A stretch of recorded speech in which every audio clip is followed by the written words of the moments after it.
नमस्कार दोस्तों, स्वागत है आपका आपके अपने YouTube channel RBSC online classes में। आज से अपन स्टार्ट करेंगे आपकी कक्षा 10 की एनसीईआरटी बेस पर जो साइंस की बुक है जो आपको नए सिलेबस में लगी है वो अपन स्टार्ट करने जा रहे हैं। तो सबसे जो पहला पार्ट है वो है, देखो स्टार्टिंग के जो पार्ट है वो क्या है, रसायन विज्ञान के। रसायन विज्ञान मतलब केमिस्ट्री के। स्टार्टिंग के जो 5 चैप्टर हैं वो है केमिस्ट्री के। तो अपन उसको समझने से पहले अगर आपको केमिस्ट्री को बहुत ही अच्छी तरीके से समझना है, केमिस्ट्री बहुत सारे बच्चों को दिक्कत करता है, उसको अच्छी तरह समझने के लिए सबसे पहले अपने को क्या करना पड़ेगा, इसके बेसिक को बहुत अच्छे कॉन्सेप्ट के साथ क्लियर करना पड़ेगा। तो बेसिक के क्या क्या कॉन्सेप्ट हैं उसको अपन पहले समझेंगे। अगर आपने बेसिक को अच्छी तरह समझ लिया तो निश्चित तौर पे आपको स्टार्टिंग के 5 चैप्टर में कोई भी दिक्कत नहीं आने वाली है और चैप्टर बहुत आसानी से आपको समझ में आ जाएंगे। तो आज से अपन स्टार्ट करेंगे आपकी कक्षा 10 की विज्ञान यानी साइंस सब्जेक्ट, जिसके अंदर सबसे पहले जो टॉपिक अपन पढ़ेंगे वो है आपका बेसिक केमिस्ट्री। बेसिक केमिस्ट्री मतलब बेसिक रसायन विज्ञान, जो आपके कहां से है, जो आपके चैप्टर फर्स्ट से लगा के और 5 चैप्टर हैं वो किसके हैं, केमिस्ट्री के। इसको अपन बहुत ही अच्छी तरीके से समझेंगे। अगर आपने, मैं फिर से कह रहा हूं, बेसिक को बहुत ही अच्छी तरीके से समझ लिया तो केमिस्ट्री आपको बहुत ही अच्छी तरीके से समझ में आ जाएगी। देखो इसके अंदर अपने को समझना क्या है बेसिक। जैसे मान लो मैंने एक सूत्र लिखा, क्या आप इस सूत्र का नाम बता सकते हैं? तो आप इसको, कुछ बच्चे हैं जो आसानी से बता सकते हैं लेकिन कईयों के ये क्या है, प्रॉब्लम करता है। सूत्र आपको अच्छी तरीके से समझ में नहीं आता। ये क्या इसका नाम होगा, रासायनिक नाम क्या है इसका, इसको अच्छी तरह समझने के लिए अपने को क्या करना पड़ेगा, पहले सारे बेसिक के कॉन्सेप्ट क्लियर करने पड़ेंगे। जैसे मैंने लिखा ऑक्सीजन, इसकी क्या, इसकी वैलेंसी होती है, क्या इसकी संयोजकता होती है, वो सारी चीजें अपन समझेंगे वो बेसिक के अंदर। तो बेसिक बहुत ही अच्छी तरीके से समझिएगा ताकि ये पांचों के पांचों चैप्टर आपको आसानी से क्लियर हो जाए। तो देखते हैं सबसे पहले जो अपन पढ़ेंगे, इसमें सबसे पहले अपन पढ़ेंगे पदार्थ के बारे में। तो पदार्थ क्या होता है उसके बारे में अपन जानकारी लेते हैं। अगर आपने ये समझ लिया पदार्थ, तो ये बहुत ही इसके अंदर इंपॉर्टेंट टॉपिक है केमिस्ट्री के अंदर। पदार्थ क्या होता है, पदार्थ। देखो अपन बहुत सारी चीजें देखते हैं, आपके सामने बोर्ड लगा हुआ है, ये मार्कर है, ठीक है, मैं खड़ा हुआ हूं, तो ये सारी की सारी चीजें क्या है, पदार्थ है। पदार्थ किसे कहते हैं? पदार्थ वो चीज जो छोटे छोटे किससे, कणों से मिलकर बनी होती है, छोटी छोटी इकाइयों से मिलकर जो चीज बनी होती है उसे पदार्थ या मैटर कहते हैं।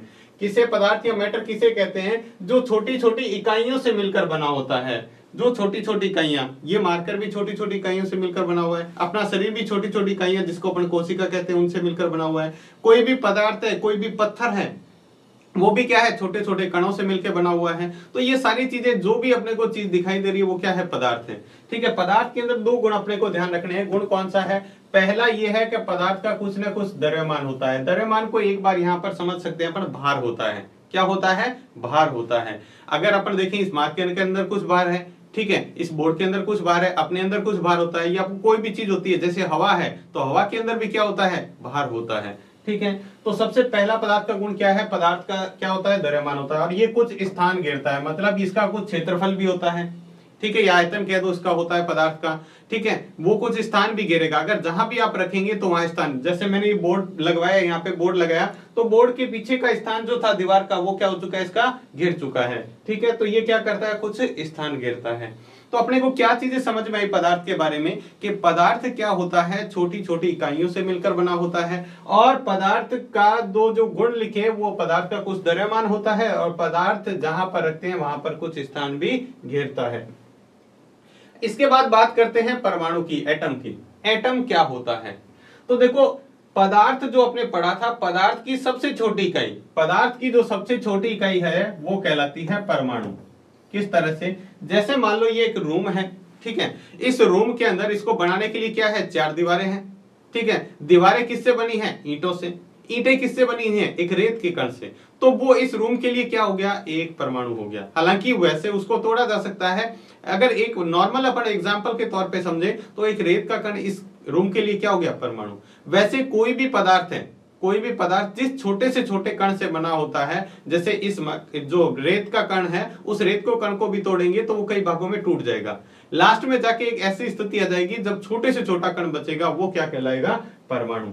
तो पदार्थ की सबसे छोटी इकाई, स्मॉलेस्ट एटम ऑफ मैटर क्या कहलाता है, एटम कहलाता है। किसी भी मैटर का सबसे स्मॉलेस्ट जो पार्टिकल है, ठीक है, कण है, उसको अपन क्या कहेंगे, परमाणु या एटम कहेंगे।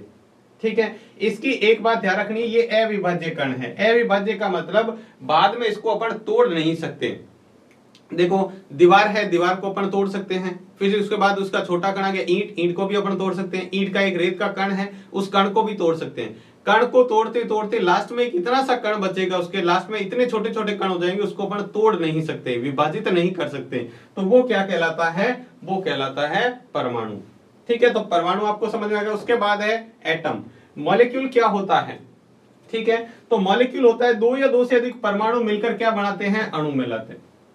ये परमाणु जब मिल जाते हैं, दो या दो से अधिक परमाणु आपस में मिल जाते हैं, तो क्या बन जाता है, अणु बन जाता है। ठीक है, तो अणु का निर्माण होता है। अणु अपन कह सकते हैं, जैसे नमक का अणु हो गया, नमक का एक कण हो गया, नमक का एक अणु हो गया, फास्फोरस का अणु हो गया, तो ये इसके एग्जाम्पल हो गए। तो देखो परमाणु से क्या बना है, अणु बना है। ठीक है, इसके बाद अणु के बाद बात करें तो तत्व।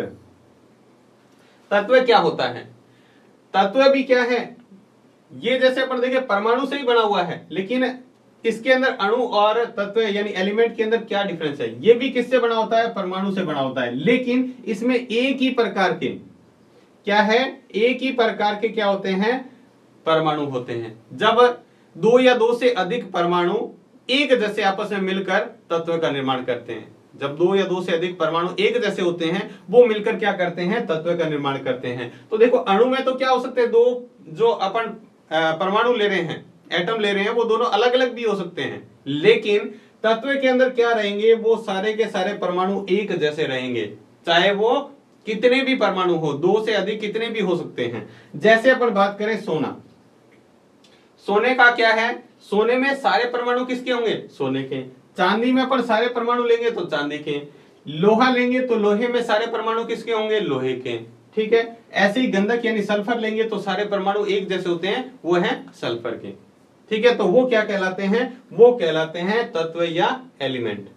क्या कहलाते हैं, तत्व या एलिमेंट। जब कोई ऐसा मतलब ऐसा तत्व है जिसके अंदर क्या होते हैं, तत्व किसे कहते हैं, जिसके अंदर सारे के सारे जो परमाणु हैं वो एक जैसे होते हैं, उसको अपन क्या कहते हैं, तत्व कहते हैं। उसके बाद बात करें यौगिक, कंपाउंड। कंपाउंड क्या होता है, देखो दो या दो से अधिक तत्व हैं, जब दो या दो से अधिक तत्व क्या होते हैं, आपस में मिलकर एक निश्चित अनुपात में मिलकर क्या करते हैं, यौगिक बनाते हैं।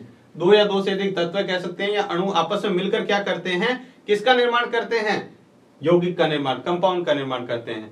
ठीक है, जैसे अपन ले नमक, नमक का सूत्र क्या होता है, जैसे अपन लिखते हैं तो NaCl।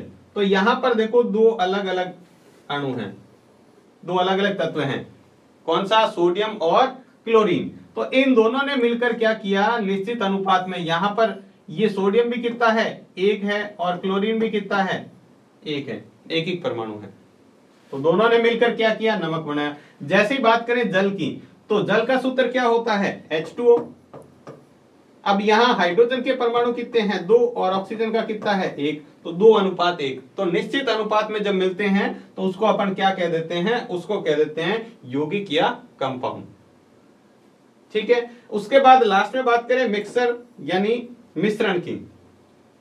मिश्रण एक तरह से देखा जाए तो यौगिक ही होता है, लेकिन इसके अंदर अनुपात निश्चित नहीं होता है। अनुपात क्या है, निश्चित नहीं होता है। जैसे मैंने मान लो रेत उठा ली इतनी सी, ठीक है, अब उस रेत के अंदर कौन से पार्टिकल के कितने कण हैं अपने को पता नहीं है, वो एक मिक्स है। ठीक है, जैसे ही अपने गंदा पानी ले लिया जो एकदम बिल्कुल क्लियर नहीं है, बिल्कुल साफ नहीं है, उसके अंदर और भी कई तरह की अशुद्धियां मिली हुई है, इंप्योरिटीज है उसके अंदर, तो अपन उसको लेंगे तो उसके अंदर कौन कौन से पार्टिकल कितने हैं वो अपने को पता नहीं है। तो इस तरह के अपन क्या कह सकते हैं, उसको कह सकते हैं मिश्रण या मिक्सचर। ठीक है, ये एक यौगिक या कह सकते हैं यौगिक, कई यौगिक मिलकर क्या करते हैं, मिश्रण का निर्माण करते हैं। दो या दो से अधिक यौगिक मिलकर क्या करते हैं, मिश्रण का निर्माण करते हैं।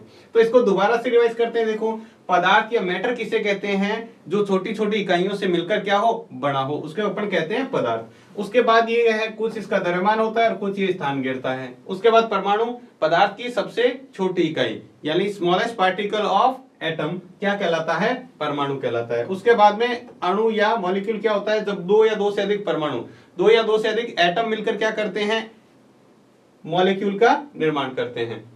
उसके बाद तत्व, एलिमेंट क्या होते हैं, जब एक ही प्रकार के कई परमाणु, मतलब दो भी हो सकते हैं, दो से अधिक भी हो सकते हैं, मिलकर क्या करते हैं, तत्व का निर्माण करते हैं। उसके बाद में है कंपाउंड। कंपाउंड में क्या होता है, दो या दो से अधिक तत्व मिलकर क्या करते हैं, एक निश्चित अनुपात में मिलकर एक यौगिक का निर्माण करते हैं। किसका निर्माण करते हैं, यौगिक का। और मिश्रण क्या होता है, अनिश्चित अनुपात में तत्व मिलकर, या फिर कह सकते हैं कुछ यौगिक मिलकर क्या करते हैं, मिश्रण का निर्माण करते हैं। तो ये था एक बेसिक जानकारी जिसमें अपने पढ़ा पदार्थ क्या होता है, परमाणु क्या होता है, अणु क्या होता है, यौगिक क्या होता है, और मिश्रण क्या होता है, और तत्व क्या होता है, इसके बारे में। तो उम्मीद है ये आपको अच्छे से समझ में आ गया होगा। इसके बाद अपन बात करें आगे, तो अपन बात कर लेते हैं कुछ तत्वों की। ये क्या है, तत्व। ये है कुछ तत्व।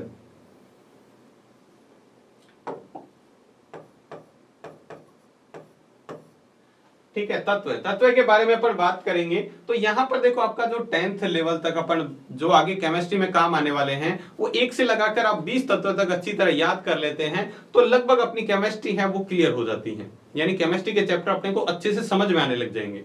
तो आपको करना क्या है, 1 से लगाकर 20 तत्व तक क्रम वाइज, इसको क्रम से ही याद करना है। जैसे 1 नंबर पे क्या आता है, हाइड्रोजन आता है, और हाइड्रोजन का प्रतीक क्या होता है, H होता है। क्या होता है, H होता है।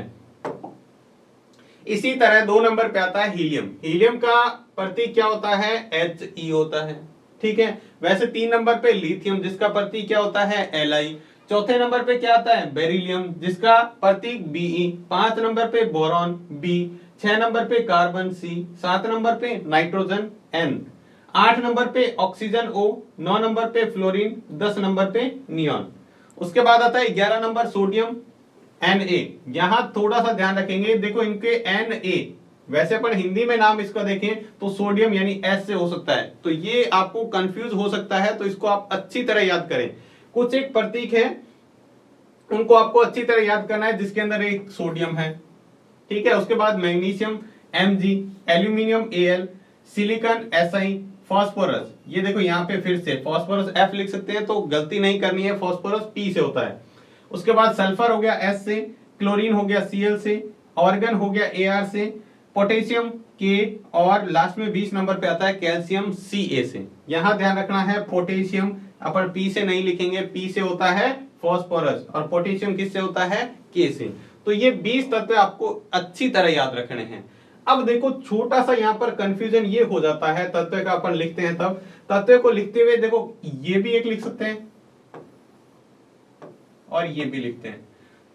अब आपको यहां पर ये चीज समझनी है कि ये दोनों ही जो अक्षर लिखे हुए हैं, दोनों ही अगर बड़े अक्षर लिखे हुए हैं, इसका मतलब ये 2 तत्व हैं, ध्यान रखना। ये कार्बन हो गया और ये ऑक्सीजन हो गया, और इसका मतलब जब पहला अक्षर बड़ा लिख के दूसरा छोटा लिख दिया जाता है, तो इसका मतलब क्या है, ये एक ही तत्व है।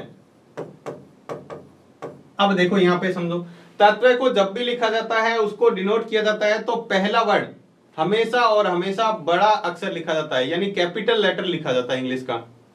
अगर किसी भी वर्ड में, अब देखो यहाँ पे, अब ये बेरिलियम हो गया और ये बोरॉन हो गया, अगर दोनों को बी भी लिख देते, सिर्फ इसको भी बी लिख देते, इसको, तो अपने को खुद को ही कंफ्यूजन हो जाता बाद में कि इसको याद कैसे करें। तो अपने क्या किया, इसको यहां पर बेरिलियम और बोरॉन को डिनोट करने के लिए बेरिलियम को Be से लिख दिया। अब पहला अक्षर तो देखो अपने बड़ा लिखा है, जबकि दूसरा E क्या लिखा है, छोटा लिखा है, ताकि अपने को याद रहे कि Be बेरिलियम होता है और सिर्फ B बोरॉन होता है। तो जब भी देखो जिसमें भी एक एक शब्द आ रहा है वो बड़ा लिखा जाएगा, एक के बाद दूसरा जिसमें भी आएगा अक्षर लिखते हुए, तो दूसरा हमेशा छोटा लिखा जाएगा।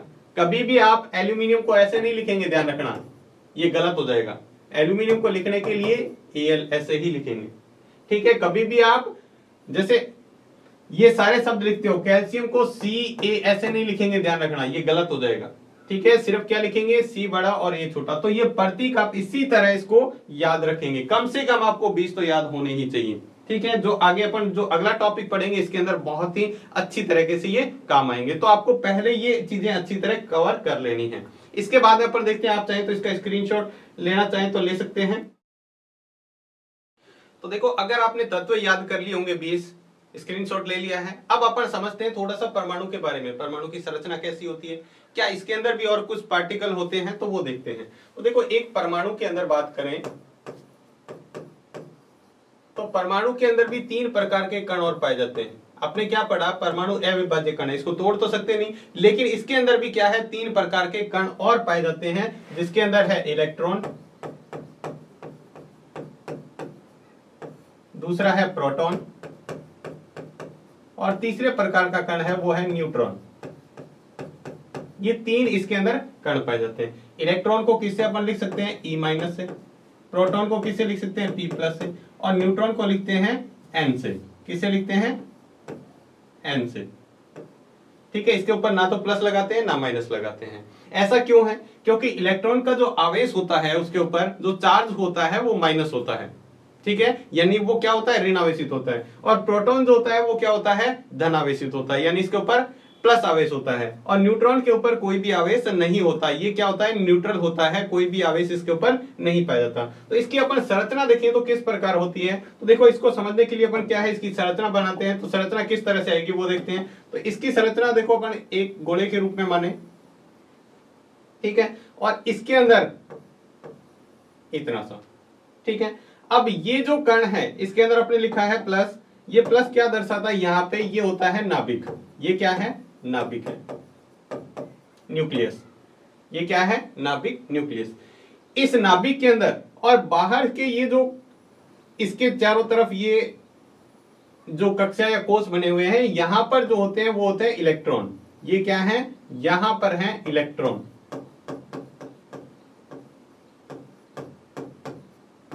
यहां क्या होते हैं, और इसके अंदर नाभिक के अंदर 2 प्रकार के कण पाए जाते हैं। कौन कौन से, एक तो होता है प्रोटॉन और एक होता है न्यूट्रॉन।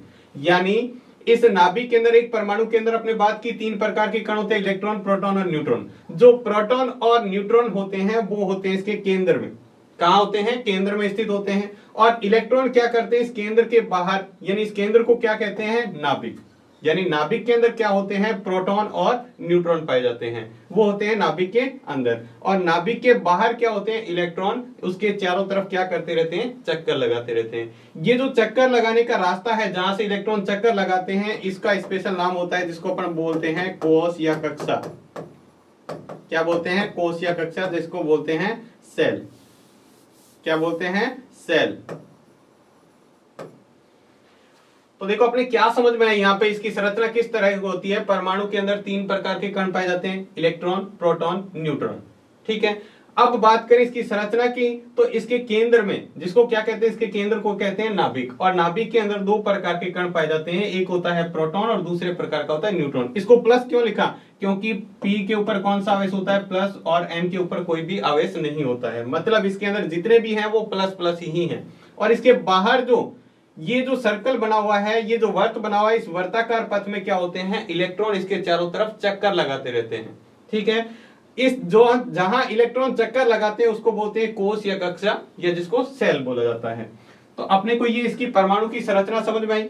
ठीक है, परमाणु के अंदर 3 प्रकार के कण हैं, 2 तो होते हैं नाभिक के अंदर और एक इलेक्ट्रॉन इसके चारों तरफ क्या करता है, चक्कर लगाता है। तो ये इससे अपने को क्या समझ में आएगा, देखो यहां से अपन बात करें तो ये मैंने सबसे पहले ये बनाया, ये इसका नाभिक, ये पहला कोष, ये दूसरा कोष, ये तीसरा कोष, इस तरह से। तो इसके स्पेशल नाम भी होते हैं। जैसे सबसे पहला जो कोष है, सबसे पहला कोष, इसको अपन क्या बोलते हैं, इसको बोलते हैं के कोष। क्या बोलते हैं, पहले कोष का नाम है जो पहला, जहां पर नाभिक के चारों तरफ ये पहला जो वर्त बना हुआ है, सर्कल बना हुआ है, इसका बोलते हैं के कोष। दूसरा जो है इसको बोलते हैं एल कोष। ठीक है, और तीसरा जो कोष है इसको क्या बोलते हैं, एम कोष। क्या बोलते हैं, एम कोष। यहां पर आपको एक चीज ध्यान में रखनी है कि इसके अंदर कितने कितने इलेक्ट्रॉन आते हैं वो भी आपको ध्यान में रखना है। तो के कोष के अंदर जो इलेक्ट्रॉन आते हैं अधिकतम वो 2 इलेक्ट्रॉन आते हैं।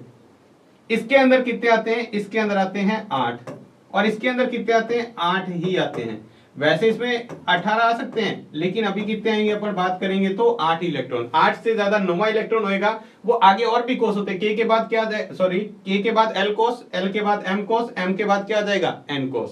ठीक है, तो इस तरह से इनको क्या बोला जाता है, कोष या कक्षा। अगर मान लो किसी परमाणु के अंदर तत्व जो अपन बात की थी, तत्व जैसे ऑक्सीजन की बात करते हैं, ऑक्सीजन ऑक्सीजन परमाणु क्रमांक कितने पे आ रहा था अभी, 8। कितने पे आ रहा था, 8। इसका मतलब उसके अंदर 8 ही क्या है, इलेक्ट्रॉन है, और 8 ही क्या है, प्रोटॉन है।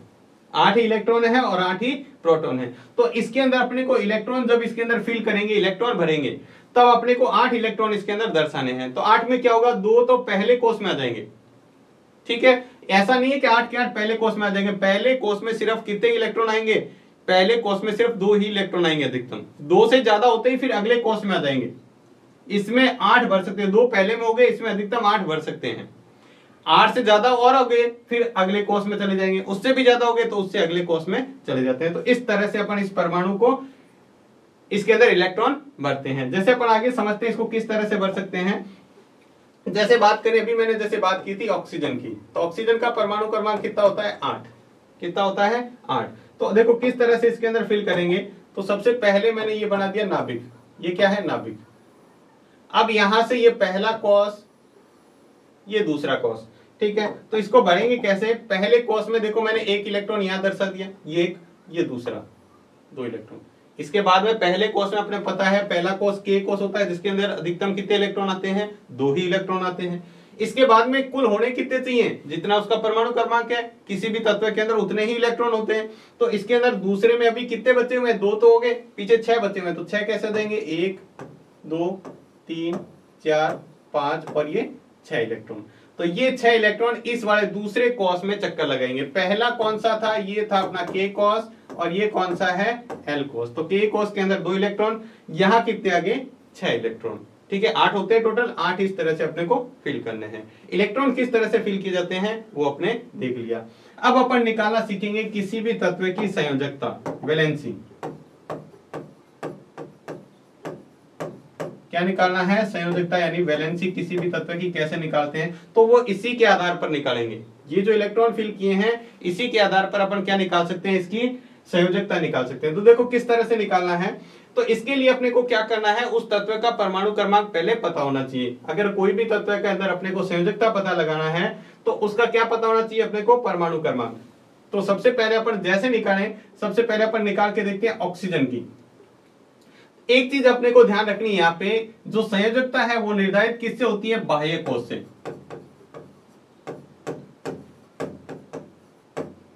बाह्य कोष में उपस्थित इलेक्ट्रॉनों की संख्या से, इलेक्ट्रॉनों की संख्या से संयोजकता का निर्धारण होता है। किस तरह से देखो निर्धारित करते हैं। तो देखो यहां पर बात करें ऑक्सीजन के लिए, अपन निकालना है ऑक्सीजन की संयोजकता निकालें। तो ऑक्सीजन की संयोजकता क्या आएगी, तो इसमें देखो पहले कोष में 2 इलेक्ट्रॉन जितने होने चाहिए उतने ही हैं। दूसरे कोष के अंदर देखो कितने इलेक्ट्रॉन हैं, 6 इलेक्ट्रॉन। होने कितने चाहिए थे, पहले कोष में अपने को लिखा था कि कोष में अधिकतम इलेक्ट्रॉनों की संख्या कितनी होती है, 2 इलेक्ट्रॉन आते हैं। तो उसके बाद एल कोष में कितने होते हैं, 8। उसके बाद एम कोष में भी कितने हैं, 8 इलेक्ट्रॉन। तो ये कोई भी तत्व चाहता है कि मेरा बाहर वाला जो कोष है, बाह्य कोष, ठीक है, वो क्या रहे, वो पूरा भरा हुआ रहे, खाली नहीं रहे, ठीक है। तो इसमें क्या होता है, ऑक्सीजन के अंदर अभी देखो कितने इलेक्ट्रॉन है, यहाँ बाहर कोष में 6 इलेक्ट्रॉन है। तो ये क्या कर सकता है, ये इलेक्ट्रॉन ले भी सकता है और दे भी सकता है। तो लेने के लिए क्या करेगा, इसको 2 इलेक्ट्रॉन और हो जाएंगे, तो बाहर कोष में कितने इलेक्ट्रॉन हो जाएंगे, टोटल 8 इलेक्ट्रॉन हो जाएंगे, कंप्लीट हो जाएगा। अगर ये देना चाहे तो इस ये 6 के 6 इलेक्ट्रॉन दे देगा ना, तो ये कोष ही हट जाएगा। जब ये 6 इलेक्ट्रॉन डोनेट कर देगा तो ये कोष ही हट जाएगा। देने कितने पड़ेंगे इसको, 6 इलेक्ट्रॉन। या तो दोनों में से कोई भी काम कर सकता है, या तो ये 2 इलेक्ट्रॉन ले ले किसी से, या फिर 6 इलेक्ट्रॉन डोनेट कर दे दे किसी को। तो आप भी खुद दिमाग लगा सकते हैं कि कौन सा काम आसान रहेगा। तो अपने को पता है 2 इलेक्ट्रॉन लेने आसान रहेंगे 6 देने की बजाय, ठीक है। तो ये क्या करेगा, 2 इलेक्ट्रॉन ले लेगा। लेने का मतलब क्या, इसके पहले से कम थे। कम का मतलब अपन लिखेंगे तो इसकी संयोजकता क्या हो जाएगी, -2। कितनी हो जाएगी, -2। और दूसरा और तत्व लेते हैं ताकि आपको और समझ में आ जाए। जैसे पहले ऑक्सीजन की निकाला, दूसरा निकाल के देखते हैं सोडियम की। सोडियम को किससे लिखते हैं, Na से, जो कितने नंबर पे आता है, परमाणु क्रमांक 11। ध्यान से समझना इसको किस तरह से। देखो पहले हो गया ये नाभिक, इसके बाद के कोष, ये एल कोष, एम कोष, तीनों कोष। तो देखो यहां पर अपन दर्शाएंगे तो किस तरह से, सबसे पहले अपन दर्शाते हैं के कोष के अंदर कितने इलेक्ट्रॉन आएंगे, 1 2। सबसे पहले कोष में 2 ही इलेक्ट्रॉन आते हैं, दोनों फिल हो गए। उसके बाद L cos में कितने आ सकते हैं 8, और कितने टोटल होने चाहिए, 2 हो गए, 3 4 5 6 7 8 9 और 10, टोटल कितने हो गए 10, लेकिन कितने होने चाहिए 11 होने चाहिए। तो एक इलेक्ट्रॉन और आएगा जो बाहर वाले कोष में, कौन से में, M में, कौन से में आ गया, M कोष में। अब अपने को क्या करना है, इसकी संयोजकता निकालनी है। तो संयोजकता निकालने के लिए अपने को क्या करना है, बाह्य कोष में देखना है कितने इलेक्ट्रॉन है। तो बाह्य कोष में यहाँ 1 इलेक्ट्रॉन है, तो ये क्या करेगा, या तो 1 इलेक्ट्रॉन ये दे दे, या तो 1 इलेक्ट्रॉन डोनेट कर दे, या फिर कितने इलेक्ट्रॉन ले ले, 7 इलेक्ट्रॉन ले ले, या तो 1 इलेक्ट्रॉन दे दे या फिर 7 इलेक्ट्रॉन ले ले। तो कौन सा काम आसान रहेगा, 1 इलेक्ट्रॉन देना। तो जब भी इलेक्ट्रॉन देगा तो इसकी संयोजकता क्या हो जाएगी, क्या हो जाएगी इसकी संयोजकता, इसकी संयोजकता देखो, एक ये देगा, आसान कौन सा रहेगा, एक देना। देने का मतलब क्या है, इसके पास पहले से ज्यादा था, और ज्यादा का मतलब है इसकी संयोजकता कितनी हो जाएगी, +1। कितनी हो जाएगी, +1। तो इस तरह से आप किसी भी तत्व की संयोजकता निकाल सकते हैं। अभी अपन निकाल के देखते हैं एक और संयोजकता कार्बन की। कार्बन कितने नंबर पे आता है, 6 नंबर पे। तो इसकी संयोजकता कैसे निकालेंगे, देखो इसकी संयोजकता निकालने के लिए सबसे पहले ये है नाभिक, उसके बाद K कोष L कोष, इसके अंदर इलेक्ट्रॉन फिल करें तो किस तरह से आएंगे, देखो पहले कोष में 2 इलेक्ट्रॉन, 2 हो गए, पीछे वाले में कितने आएंगे 4, 2 और 4 कितने हो गए 6। तो इसकी संयोजकता बताओ क्या होगी। अब बाहर वाले कोष में कितने हैं, 4 हैं, होने कितने चाहिए थे 8। तो या तो ये क्या करेगा, 4 इलेक्ट्रॉन लेगा और या फिर 4 इलेक्ट्रॉन देगा। तो बताओ कौन सा काम आसान रहेगा, 4 इलेक्ट्रॉन लेना या 4 इलेक्ट्रॉन देना। तो ऐसी स्थिति में क्या करेगा, ये 4 इलेक्ट्रॉन ले भी सकता है क्योंकि उतनी ऊर्जा लगेगी लेने में, और दे भी सकता है, उतनी ऊर्जा लगेगी इसको इलेक्ट्रॉन देने में। तो कार्बन की संयोजकता +-4 दोनों में भी होती है, मतलब माइनस में भी 4 हो सकती है, प्लस में भी 4 इसकी संयोजकता हो सकती है। उसके बाद में बात करें अपन, एक तत्व है नियॉन, कौन से नंबर पे आता है, 10 नंबर पे, परमाणु क्रमांक कितना है 10। इसका निकाल के देखें तो आपने को पता है इसका परमाणु क्रमांक 10 है। तो इसकी संयोजकता किस तरह से निकालेंगे, तो यहां पर देखो अपन उसी तरह पहले कोष बना लेते हैं। पहला कोष, पहले कोष में इलेक्ट्रॉन फिल करना है अपने को। इलेक्ट्रॉन पहले कोष में कितने आएंगे, 2 इलेक्ट्रॉन ही आएंगे, ध्यान रखना 2 से ज्यादा नहीं भरना इसे। उसके बाद 1 2 3 4 5 6 7 और 8 कितने हो गए टोटल, ये 10 नंबर पे आता है। तो इसके अंदर इलेक्ट्रॉन भी कितने होने चाहिए, 10, और 10 अपने फिल कर दिए। टोटल इलेक्ट्रॉन कितने हो गए, इसको सबको जोड़ के देख लो 10। परमाणु क्रमांक जितना होता है उतने इलेक्ट्रॉन अपने को इसके अंदर फिल करने हैं। तो अब देखो इसके अंदर बाह्य कोष में पहला कोष पूरा है, दूसरा कोष भी क्या है, पूरा है। तो ये कितने इलेक्ट्रॉन लेगा या कितने इलेक्ट्रॉन देगा, तो संयोजकता ये निर्धारित करती है जो बाह्य कोष में जितने इलेक्ट्रॉन हैं उतने ही होने चाहिए, और उतने हैं। तो इसकी संयोजकता कितनी हो जाएगी, जब पूरा कोष भरा हुआ है तो उसकी संयोजकता क्या होती है, 0 होती है। उसकी संयोजकता क्या होती है, 0 होती है। जब बाहर वाला कोष जितने होने चाहिए, जैसे K के अंदर पहला कोष है, जैसे पहले कोष के अंदर किसी की परमाणु क्रमांक 2 है, तो पहले कोष में 2 इलेक्ट्रॉन पूरे हैं, तो उसकी संयोजकता 0। तो इस तरह से अपन किसी तत्व को अगर पहले से ही कोष बाह्य कोष पूरा भरा हुआ है तो उसकी संयोजकता क्या होती है, 0 होती है। तो इस तरह से अपन किसी भी तत्व की संयोजकता निकाल सकते हैं। तो उम्मीद है आपको ये संयोजकता किस तरह से निकालते हैं ये समझ में आ गया होगा। आपने ये सीखा पदार्थ क्या होता है उसके बारे में सीखा, पदार्थ के बाद में परमाणु, अणु, तत्व, यौगिक और मिश्रण क्या होते हैं उसके बारे में सीखा, परमाणु की संरचना कैसे होती है वो आपने देखा, और इसके बाद में अपने को देखा किसी भी तत्व की संयोजकता कैसे निकालते हैं। ये सारी चीजें आपको केमिस्ट्री के बेसिक में बहुत ज्यादा काम आने वाली है, और ये यहाँ तक है कि चैप्टर में भी अपने को काम आएगी। तो अगर आपको चैप्टर बहुत ही अच्छी तरीके से केमिस्ट्री वाले चैप्टर सीखने हैं तो ये बेसिक आपको क्लियर करना बहुत ज्यादा जरूरी है। तो वीडियो कैसा लगा हमें कमेंट बॉक्स में लिखकर जरूर बताएं। अगर आपको वीडियो अच्छा लगा है तो इसको लाइक जरूर कीजिएगा। तो आज के वीडियो में बस इतना ही, धन्यवाद।